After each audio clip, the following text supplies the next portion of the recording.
நேயர்கள் அனைவருக்கும் நெஞ்சார்ந்த வணக்கம். இன்னைக்கு நம்முடைய அரசியல் பார்வையில் பல முக்கியமான விஷயங்களை எப்பவும் போல அலச போறோம். அதற்காக நம்முடன் இணைந்திருக்கிறார் மூத்த பத்திரிகையாளர் நாச்சி செல்வராஜ் அவர்கள். வணக்கம். வணக்கம். நல்லா இருக்கீங்களா? நல்லா இருக்கிறேன்.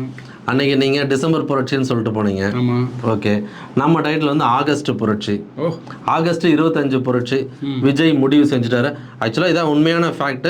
ஆகஸ்ட் 25 அது கேப்டன் விஜயகாந்த் அவரோட பிறந்த தினம் அன்னைக்கு வந்து மதுரையில் மாநாடு ஃபிக்ஸ் பண்ணிட்டாரு. அந்த மாநாட்டுக்கு வந்து 5 லட்சம் பேர் தான் வர முடியுமா? அதாவது மதுரையிலேருந்து ஒரு 20 கிலோமீட்டர் அவுட்டரில் இருக்க அந்த இடம்.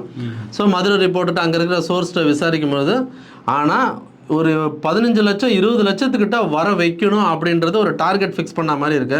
ஸோ அந்த மாநாடை பற்றி நீங்கள் என்ன நினைக்கிறீங்க? விஜய் வந்து மாற்றத்தை கொண்டாடுவார், அவர் தான் கிங் மேக்கர்னு சொல்கிறாங்க. இப்போ அதாவது அவர் அரசியல் கட்சி மாநாடு நடத்தினா கிட்டத்தட்ட இடையில வந்து கேப், ஒரு மாநாடு நடத்திட்டாங்கன்னா ஒரு 5 வருஷம் 6 வருஷம் ஆகும் கேப். அப்போ தான் வந்து தொண்டர்களுக்கு நல்லா இருக்குது, மற்ற இப்போ இங்கே சொன்னப்பட விஜய் ரசிகர்களுக்கு நல்லா இருக்குன்னு சொல்லணும். ஆனால் ஷார்ட் பீரியடில் வந்து 2வது மாநாடு அப்படிங்கிறது வந்து ஒரு திணிக்கப்படுறது தேர்தல் காலத்தில் எலெக்ஷன் நெருங்கிடுச்சு. அதனால் வந்து திணிக்கப்படுற ஒரு இதாக தான் பார்க்குறேன். அதுபோக வந்து விஜயகாந்த் பிறந்தநாளில் வந்து தேர்தல் அப்படி இந்த மாநாடு அப்படிங்கிறது வந்து கிட்டத்தட்ட அதாவது ஷார்ட் பீரியட் இருக்கிறனால எல்லாத்தையும் வர வச்சு நாங்கள் வெளியே எப்படி பண்ணுற மாதிரின்னு தான் சொல்கிறாங்க. அதாவது ஒரு மாநாடு போட்டாங்கன்னா அந்த மாநாட்டில் வந்து தீர்மானங்களை ஏற்றுறது முக்கியமான விஷயமா இருக்குது. அந்த தீர்மானங்களே வந்து விளக்க பொதுக்கூட்டங்கள் போட்டு அந்த தீர்மானத்தில் என்ன முடிவு எடுத்துக்கிறோம், அடுத்து என்ன செய்ய போகிறோம் அப்படிங்கிறது அரசியல் கட்சிகள் உள்ளூர்ந்து அவர் ஆர்வமாக செய்வாங்க. ஆனால் இது வந்து ஏதோ ஒரு கடனுக்காக செய்கிறோம், இது மாநாடு போடுறோம், தீர்மானம் போடுறோம், இதை அடுத்து வந்துட்டோம், எங்கள் தலைமையில் தான் ஆட்சி, நாங்கள் தான் முதலமைச்சர் அப்படிங்கிறது இது எந்த வகையில் பொருத்தம்னு எனக்கு தெரியல. ஏன்னா இந்திய அரசியலே வந்து கிட்டத்தட்ட முதல்ல ஒரு நடிகர் வந்து உலகத்திலேயே ஒரு முதலமைச்சர் ஆனார்னா அது எம்ஜிஆர் தான். தமிழ்நாட்டில் இந்தியாவிலே அது உலகத்திலே சொல்லலாம். ஏன்னா அவருக்கு அடுத்தது தான் ரீகனே வந்து இது அமெரிக்காவில் ஒரு நடிகர், அவர் அமெரிக்க அதிபர் ஆனார். இதெல்லாம் வரலாறு. ஆமாம், இதெல்லாம் வரலாறு.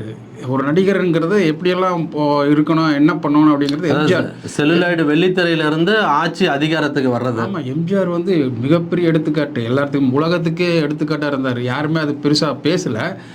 ஆனால் வந்து எம்ஜிஆரை பார்த்து இன்னொரு நடிகர் வந்து இந்தியாவில் முதலமைச்சர் ஆனார், அவர் என்டிஆர். இவர் தான் ரோல் மாடலாக எடுத்துக்கிட்டாரு. என்டி ராமராவ் வந்து தெலுங்கு தேசங்கிற கட்சி ஆரம்பித்தார். கட்சி 82 ஆரம்பித்தார் நினைக்கிறேன். 82 84 அது கரெக்டாக ஞாபகம் இல்லை. 82 தான் நினைக்கிறேன். 82 கட்சி ஆரம்பித்து 83 ஆட்சி பிடிக்கிறாரு. ஆட்சி பிடிக்கிறவோ தெலுங்கு தேசங்கிற கட்சியே வந்து தேர்தல் ஆணையத்தில் ரெஜிஸ்ட்ரேஷன் பண்ணலை, சுயேட்சையாகத்தான் அறிவித்தாங்க. அந்த கட்சிகள் வந்து சைக்கிள் சின்னம் கொடுத்து சுயேட்சையாக நிற்க வச்சு பெரிய மிக பிரம்மாண்டமான வெற்றி. ஒரு வருஷம் கட்சி ஆரம்பித்து அடுத்த லாங் ஜம்ப் விக்டரி தான். ஆமாம், ஒரு வருஷம் கட்சி ஆரம்பிக்கிறாரு, அடுத்த வருஷம் ஆட்சி பிடிக்கிறாரு. மிகப்பெரிய விஷயம். எம்ஜிஆரை வந்து 72 ஆரம்பித்து 77 தான் முதலமைச்சர் ஆகிறாரு. ஆனால் என்டி ராமராவ் வந்து அதே ராமராவ் என்ன சொல்கிறாருன்னா, எனக்கு வழிகாட்டிய அண்ணன் எம்ஜிஆர் தான் சொல்லி சில பேட்டிகளெல்லாம் சொல்லியிருந்தார். மனம் திறந்து பேச. ஆமாம், இன்றைக்கி அந்த கால அரசியலெல்லாம் கேட்டீங்க, எம்ஜிஆர் ஆகட்டும் என்டிஆர் ஆகட்டும் பார்த்தீங்கன்னா அவள் அரசியலே ஊறி போயிருப்பாங்க. அவங்க வந்து என்டிஆரெல்லாம் பார்த்திங்கன்னா தெலுங்கு தேச கட்சி ஆரம்பிக்கிற போது சில கொள்கைகளை வகுத்து தான் வந்தார். என்னென்ன செய்ய போகிறோம் அப்படின்ட்டு மஞ்சள் நிறத்தில் தான் அவரோட கொடியை ஆரம்பித்தார். அதுக்கும் விளக்கம் கொடுத்தாரு. அதாவது சமூக நீதிங்கிறதுக்கும் முக்கிய இம்பார்ட்டன்ட் கொடுத்தாரு. ஏழை எளியோட ஒழிக்கணும்னு சொன்னார். அவர் படத்துலேயே நிறையா செஞ்சுருப்பார். அது மாதிரி எம்ஜிஆர் மாதிரி அங்கே ஆந்திராவில் அவர் எம்ஜிஆர் ஏழைகள் எளியாக அப்படித்தான் கொண்டு போயிட்டு இருந்தார். ஆனால் இன்றைக்கி இருக்கிற விஜய் வந்து அவரோட படத்தில் வந்து வைக்கிறாரு, அப்படி போகிறாரு வர்றாரு. ஆனால் இன்னைக்கு தகவல் தொழில்நுட்பம் வந்து அதிக அளவு வளர்ந்துருக்கிறனால பார்த்தீங்கன்னா கிட்டத்தட்ட மக்கள் வந்து எல்லாமே உணர்ந்துக்கிறான். இப்போ வந்து எம்ஜிஆர் வந்து A1 வந்து அந்த தகவல் தொழில்நுட்பத்தில் கொண்டு வந்து தனக்கு பக்கத்தில் வந்து நிற்க வச்சு பேசுகிற மாதிரி வந்து வேற லெவலில் போயிடுச்சு. ஆமாம், இப்போ அந்த காலகட்டத்தில் வந்து விஜய் என்ன செய்ய போகிறாரு? நான் இதே ஒரே ஒரு கேள்வி.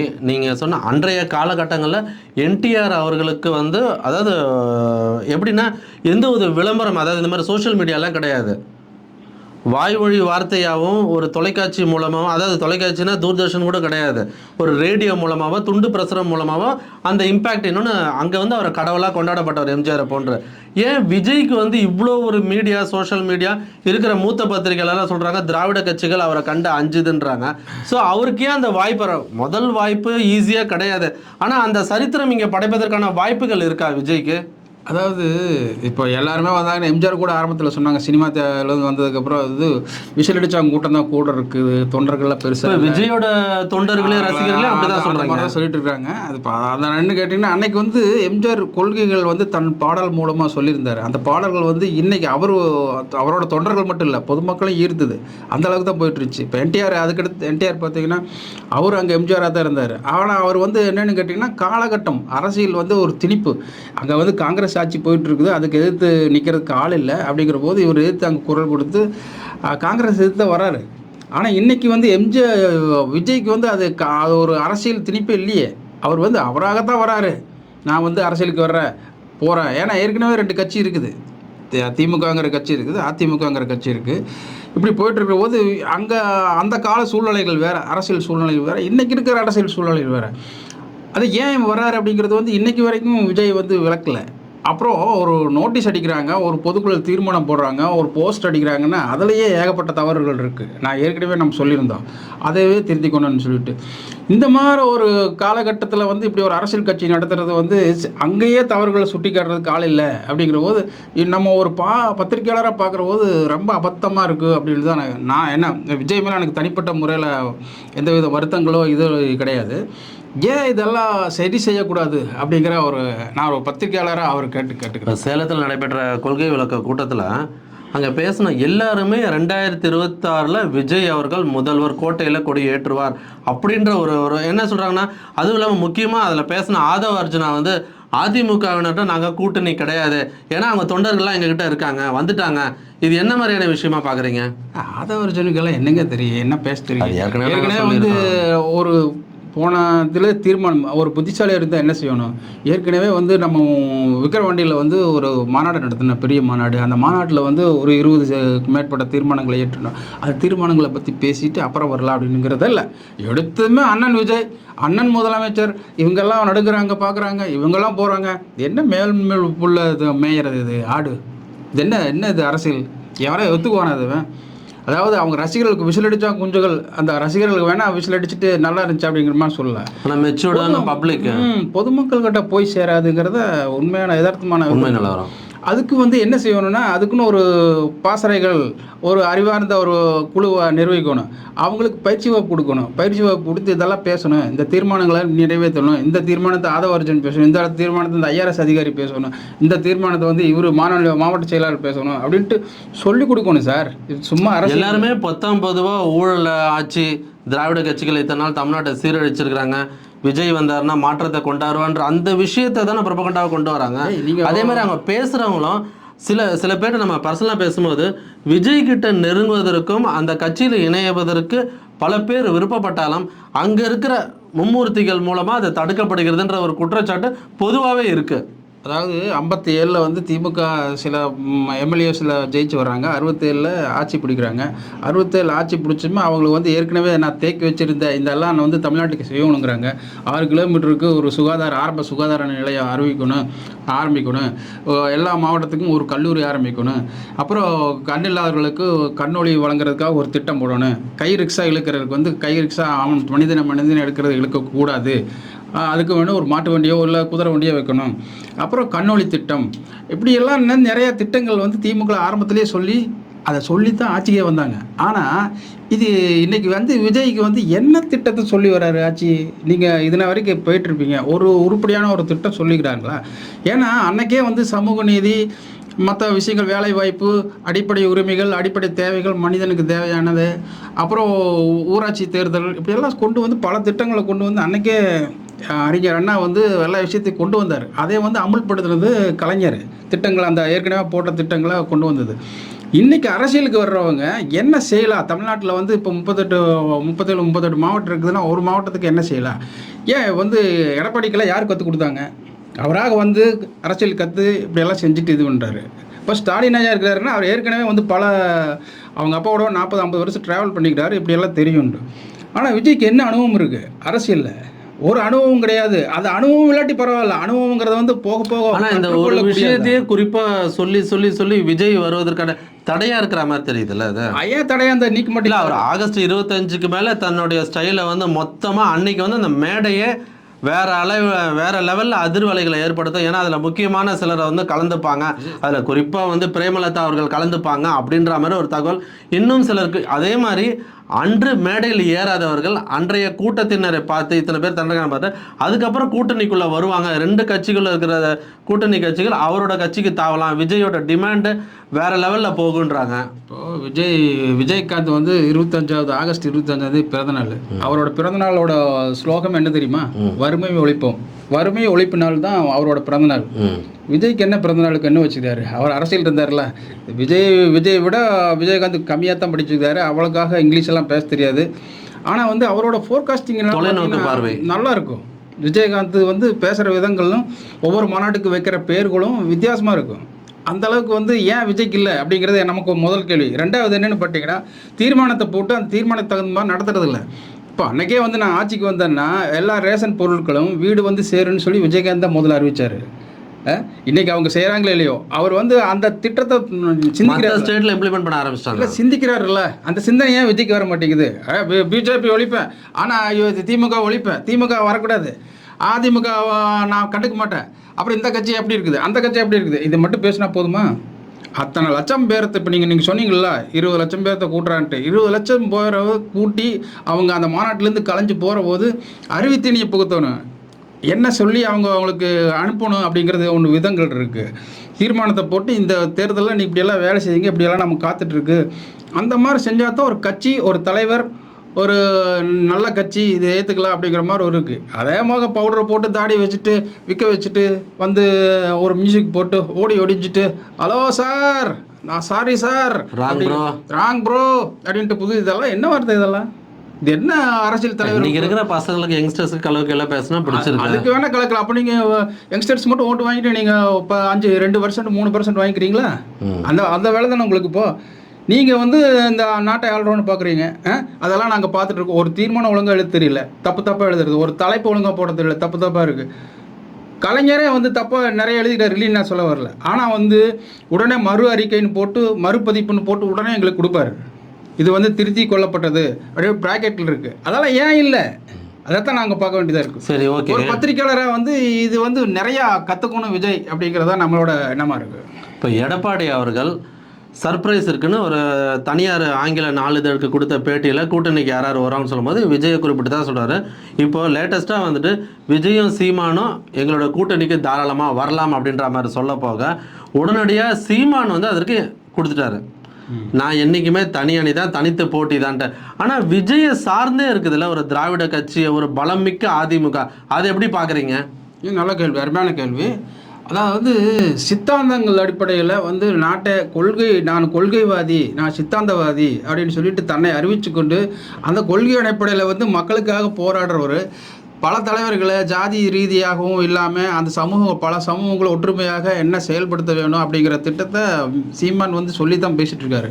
அன்றைக்கி வந்து பெரியாரிய கொள்கை வந்து நான் எதுக்குறேன் அப்படின்னு சொல்லிட்டு அவர் வந்து பெரியாரிஸ்ட்டுகளும் பெரியாரையும் எதிர்த்து நின்று போராடுறாரு. அது வந்து திமுகவில் அதை சில பேர் ஏற்றுக்கிறாங்க, பல பேர் ஏற்றுக்கிறது இல்லை.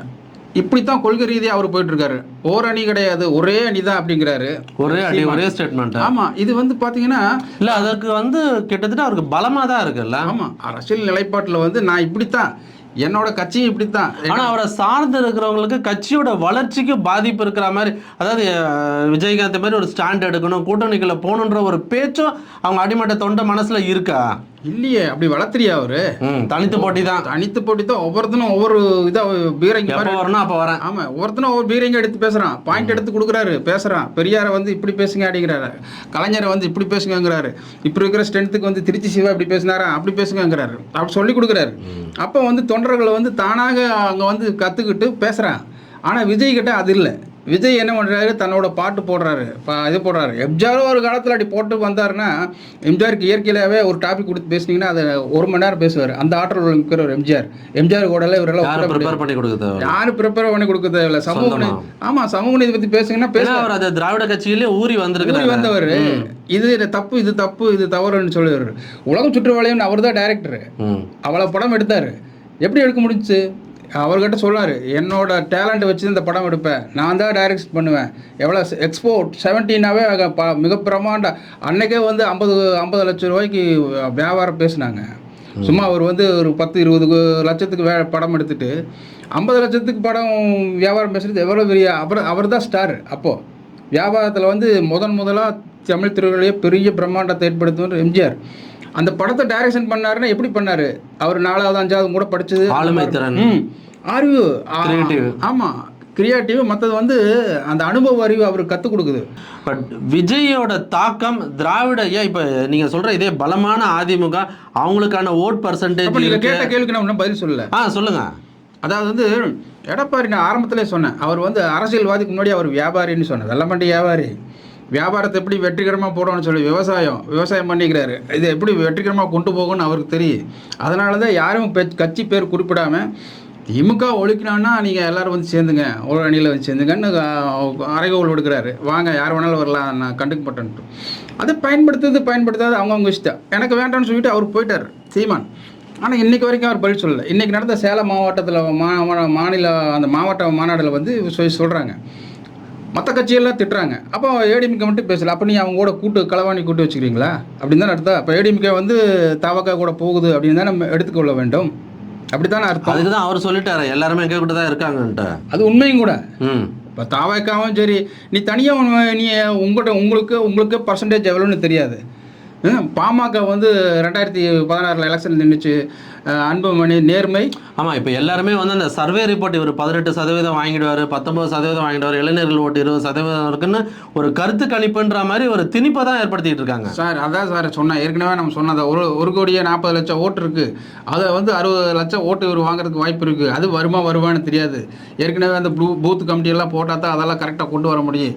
விஜய்க்கு அதெல்லாம் வந்து சிறு பிள்ளை விவசாயம் வீடு வந்து சேராதுன்னு சொல்லுவாங்கள்ல, அந்த பழமொழி தான் இன்னைக்கு இந்த நிமிஷத்து வரைக்கும் தாவக்காக்கு பொருத்தமான பழமொழி. அது போய் சேருமா போய் சேராதா அப்படின்னுலாம் தெரியாது. ஆனால் அவரோட எதிர்காலத்தை தொட்டு ஒன்றா வந்து பெரிய கட்சி அவர் அதை பகைச்சிட்டு இருக்கிறாரு பாஜகவை.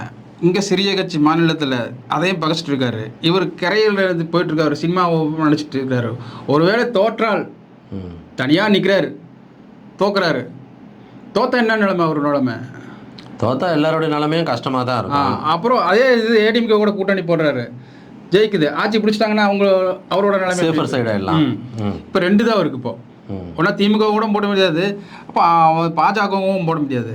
அப்போ நீங்கள் பாஜகவை இழுத்துட்டு பாஜகவை கட் பண்ணிவிட்டு அதிமுக வந்துச்சுன்னா நான் சேர்றேன் அப்படின்னு தானே அர்த்தம் அது. ஆமாம், ஆனால் பாஜகவை எப்போவும் கட் பண்ணுறதுக்கு எடப்பாடி அவர்கள் முடிவு செய்யலைன்ற மாதிரி தான் ஒரு கருத்து நிலவுது. ஆனால் நிறையா பேர் வந்து கடைசி நேரத்தில் விஜய் வரணும்னா பிஜேபியை கழட்டி விட்டுருவாருன்னு சொல்கிறாங்க. பட் அதற்கான சாத்தியக்கூறுகள் இல்லைன்னு அவங்க கட்சிக்குள்ளேயே சொல்கிறாங்க. அது வந்து இப்போ அதான் குவார்டர் ஃபைனல் முடிஞ்சுக்குது, அடுத்தது செமிஃபைனலு. இது செமிஃபைனல்னு ஆகஸ்ட் மாதம் முடிஞ்ச உடனே செமிஃபைனல் ஆரம்பிக்கு. அதில் என்னங்கிறது தெளிவாக தெரியுது. ஒரு அவங்களோட சேர்றதுக்கு இவங்களை கட்டி விடுறதுக்கு நிறைய வித்தியாசங்கள் இருக்குது. அப்போ வந்து நீங்கள் பிஜேபி காட்டி விட்டிங்கன்னா அவர் சும்மா இருப்பாங்களா? அந்த கட்சிக்குள்ளே போது அவங்க விளையாடுவாங்க. ஏற்கனவே வந்து எம்பி எலெக்ஷனில் வந்து பாமக தனியாக பிரித்து விட்டாங்க, அதெல்லாம் நிறைய நடந்துச்சு. ஆனால் பிஜேபி அப்படி ஒரு நிலைமை வச்சுன்னா அவங்களும் ருத்தர தாண்டவம் ஆடுவாங்க அப்படிங்கிறது உண்மையான தெரிஞ்ச விஷயம், அறிஞ்ச விஷயம். அதனால் வந்து இப்போ யாருக்கு என்ன அப்படிங்கிற வித்தியாசமாக தான் போயிட்டுருக்கு. ஆனால் வந்து அதிமுகவுக்கு லாபம் அப்படிங்கிறது தான். ஏன்னா 29 வந்து எம்பி எலெக்ஷனில் வர்றபோது அதிமுகவோட நட்பை நாடியாக வேண்டியது கடமையாக உள்ளது பிஜேபிக்கு. அதனால் வந்து அவங்க கூட பகச்சிக்க மாட்டாங்க அப்படிங்கிறது உண்மை. என்ன இன்னும் இந்த மாதம் போச்சுன்னா 26 வந்துடுமா, 26 போச்சுன்னா 3 வருஷம் மறுபடியும் எம்பி எலெக்ஷன் வந்துடு. அப்போ ஏற்கனவே வந்து தொங்கு பாராளுமன்றத்தில் நின்றுருக்காங்க, 30 சீட்டு இல்லாமல் பத்தாமல் பிஜேபி. ஆனால் இந்த டைம் வந்து நான் மெஜாரிட்டியாக வந்தாகணும் அப்படின்ட்டு அவங்க அப்போ வந்து தமிழ்நாடு ஒரு 40 சீட்டு அடிக்கிறதுக்கு ஏடிஎம்கே கூட கூட்டணி சேர்ந்தே ஆக வேண்டிய ஒரு காலத்தின் கட்டாயமாக அவங்க பிஜேபி சேருவாங்க. அதை வச்சு தான் இப்போ வந்து அவங்க நகர்த்துவாங்க. ஓகே, இறுதியாக ஒரு மீண்டும் அதே கேள்வி, விஜய் கிங் மேக்கர் தானே? இப்போ வந்து எடப்பாடி இவ்வளோ இறங்கி வந்து விஜய் கிட்ட கேட்டுட்ருக்கிறாரு. இதில் யாருக்கு இழப்பு ஏற்படும், யாருக்கு லாபமாக இருக்கும், அது எந்த விதமான முடிவு அவங்க எடுக்க போகிறாங்க? சார் இவர் வந்து கிட்டத்தட்ட நீங்கள் சீனியர் ஜேர்னலிஸ்டாக சொல்லலாம், ஒரு பொதுமக்கள் மைண்ட் செட்டில் இருந்து யோசிச்சு சொல்லுங்கள். அதான் எடப்பாடி வந்து ஆல்ரெடி தமிழ்நாட்டை ஆண்டுட்டார், 4.5 வருஷம் ஆண்டுட்டார். அந்த ஆட்சியினுடைய சுவை என்னென்னு தெரியும், என்னென்னலாம் செய்யலான்னு சொல்லிட்டு தெரியும். அவர் என்ன செஞ்சுக்கிறாரு, திட்டங்கள் எல்லாம் செஞ்சுக்கிறாரு. நான் 10.5 பாமக கொடுத்தது, அந்த வன்னியர் மக்களுக்காக கொடுத்தது. 7.5% வந்து டாக்டர் அதாவது நீட் எழுதாமையே நேரடியாக வந்து பாஸ் பண்ணனா அவங்க போகலாம் அப்படின்னு சொல்லிட்டு அரசு மாணவர்களுக்கெல்லாம் கொடுத்து இதை வந்து சில திட்டங்கள் எல்லாம் நல்லா செஞ்சுக்கிறாரு. அதன் அடிப்படையில் இன்னும் தொடரலாம் அப்படின்ட்டு ஆசைப்படுறாரு அவர். அதனால் நீங்கள் வாங்க அப்படின்னு சொல்கிறாரு. அப்படி வந்தால் பிஜேபிக்கு அதாவது தமாகாவுக்கும் நல்லது, விஜய்க்கும் நல்லது, அப்போ ஏடிஎம்கேவுக்கும் நல்லது அப்படிங்கிற ஒரு இதில் தான் பார்ப்பாங்க. அப்போ இந்த கூட்டணி கொஞ்சம் ஸ்ட்ராங் ஆகிடும். அப்போ ஏற்கனவே திமுக கூட்டணி ஏற்கனவே ஸ்ட்ராங்காக இருக்காங்க. அவங்க காங்கிரஸ், விசிக, 2 கம்யூனிஸ்ட்டு, மதிமுக எல்லாமே ரெடியாக இருக்கிறாங்க. அவங்களுக்கு எங்கள் பர்சன்டேஜ் அப்படியே இருக்குது 42 40 இங்கே இருந்துக்கிறோம். ஆமாம், நீங்கள் யார் வேணாலும் கூப்பிட்டு அந்த நிலை தொடருமா? அது வாய்ப்பு இருக்குது. ஆனால் திமுக வந்து நிறைய ஆழ்கடல் நடுக்கடல் எப்படி ஒரு அசையாமல் ஆடாமல் அசையாமல் ஒரு தண்ணி நிலப்பரப்பு இருக்குமோ அதே மாதிரி தான் இருந்துட்டு இருக்காங்க. ஸ்டடியாக வச்சுக்கிறாங்க. அவங்க ஒரு செங்கலும் உருவ முடியாத ஒரு சூழ்நிலை, எந்த வரிசும் கிடையாதுப்பா. அது எடப்பாடி என்னென்னமோ பேசி பார்த்தாரு, பண்ணி பார்த்தாரு, கம்யூனிஸ்ட்டும் கூட கூட்டி பார்த்தாரு. ஏன்னா நாகப்பட்டினத்தில் வந்து கம்யூனிஸ்ட் கொஞ்சம் ஸ்ட்ராங்காக இருக்கிறது. அங்கே பிரச்சாரத்துக்கு போகிற போது அங்கேருந்து கம்யூனிஸ்ட்டை பற்றி பேசினார். அப்போது என்ன சொல்கிறார், கம்யூனிஸ்ட்டு ஒரு சிபிஐ வந்து நான் கண்டிப்பாக வரமாட்டோம், உங்கள் கூட எல்லாம் எதுக்கு வரணும், நீங்கள் பிஜேபி வச்சுட்டுக்கிறீங்க, இது என்ன நகைப்பாக இருக்குன்னு சொல்லிட்டு முத்தரசன் கூட சொன்னார். அந்த அடிப்படையில் இப்போ கம்யூனிஸ்ட் அங்கே வராது. சிபிஎம் இருக்குது. சிபிஎம் வந்து அவர் இன்னும் அதை பற்றி எதுவும் பேசலை. ஏன்னா வந்து அவர் பிரச்சாரத்துக்கு போயிட்டுருக்காரு. அடுத்து ராம்நாடு, சிவகங்கை எல்லாம் போக போகிறாரு. இந்த சூழ்நிலை அன்வர் ராஜா வந்து ஏடிஎம்கேலேருந்து டிஎம்கேக்கு கூப்பிட்ருக்காங்க. முதல்வர் ஸ்டாலின் அவர்கள் அவர் முன்னாடியில் கட்சியில் சேர்ந்துருக்காரு. இது வந்து ஒரு செட்பேக்காக தான் இருக்கும். அவருக்கு வந்து ஒரு ஜர்க் கொடுக்குற மாதிரி தான். இது எந்த அளவுக்கு அவங்க எடுத்துக்கிறாங்கன்னு தெரியல. நீ போக போக அந்த மாவட்டத்தில் தான் என்ன பண்ணணும்னு தெரியல. ஆனால் ஏற்கனவே வந்து பிஜேபி சேர்ந்ததுனால முஸ்லீம் ஓட்டெல்லாம் ஒழுகாது அப்படிங்கிற மாதிரி ஒரு காலகட்டத்தில் போயிட்டுருக்குற. அதை காரணம் கட்டி தான் அன்வர் ராஜா வந்து அங்கே சேர்றாரு. ஸோ வந்து இப்போ வந்து திமுகவுக்கு மறுபடியும் ஒரு ப்ளஸ் பாயிண்ட் செய்கிறது. இது ஏடிஎம்கேக்கு மைனஸ் தான். அப்படி போயிட்டு இருக்கும்போது என்ன செய்கிறாங்க அப்படிங்கிறது அடுத்தடுத்து பார்க்குற போது தான் தெரியும். ஆனால் விஜய் வந்து தன்னோட கரியரில் வந்து அவர் இன்னும் வந்து முதல்வர் வேட்பாளராக தான் இருந்துகிட்ருக்காரு. ஆகஸ்ட் 25 நீங்கள் சொன்ன மாதிரி விஜயகாந்த் பிறந்தநாள் அன்னைக்கு அறிவிக்க போகிறாரு, நான் தான் முதல்வர் வேட்பாளர் அப்படின்னு சொல்லிட்டு. இன்னும் 2-3 கட்சி காங்கிரஸ் கூட கூப்பிட்டுருக்காருன்னு கேள்விப்பட்டோம். அது வந்து வருமா வராதா அப்படிங்கிறது இருக்குல்ல. ராகுல் கூட பழகின பக்கம் செய்தி போயிட்டு காங்கிரஸோட விஜய் பேச்சுவார்த்தை நடத்திட்டு இருக்காரு. ஒரு 2 கட்சி வந்துச்சுன்னா இன்னும் கொஞ்சம் நல்லா இருக்குது அப்படின்னு சொல்லிட்டு விஜயும் பார்க்குறாரு. ஆனால் இதனா வரைக்கும் போனி ஆகலை. நீ அடுத்து என்னென்ன விஜய் அந்த மாநாட்டுக்கு அப்புறம் தான் என்னென்னு தெரிய வரும். நீங்கள் சொன்னீங்களா அந்த ஆகஸ்ட் புரட்சியா, அதுக்கப்புறம் என்னென்னு புரட்சியா இல்லை வேற வறட்சியான்னு தெரியல. அதுக்கப்புறம் என்னென்னு தெரியும், பார்ப்போம் என்ன ஆகும்னு சொல்லிட்டு. ஓகே, உங்களோட ஆழமான அழகான கருத்துக்களை பதிவு செய்திருக்கீங்க. ஸோ நீங்கள் சொன்னாலும் நான் சொன்னாலும் இல்லை வேறு யாரும் இதை மறுத்தாலும் விஜய் வந்து ஒரு அசைக்க முடியாத சக்தியாக தமிழக அரசியலில் உருவெடுப்பார் அப்படின்னு அரசியல் விமர்சகர் மட்டுமின்றி பலரும் சொல்லிட்டு இருக்கிறாங்க. இந்த ஆகஸ்ட் 25 கேப்டன் பிறந்தநாள் அன்னைக்கு யார் யார் ஸ்டேஜ் ஏறுறாங்க, மக்கள் மனசில் அவர் இடம் பிடிப்பாரா இல்லையா, மக்கள் மனசில் இடம் பிடித்து அது ஓட்டாக மாறி அது அவரோட வெற்றி பயணத்தை தொடங்குமான்னு காலம்தான் பதில் சொல்லும். மீண்டும் ஒரு காணொலியில் உங்களை சந்திக்கிறேன். நன்றி, வணக்கம்.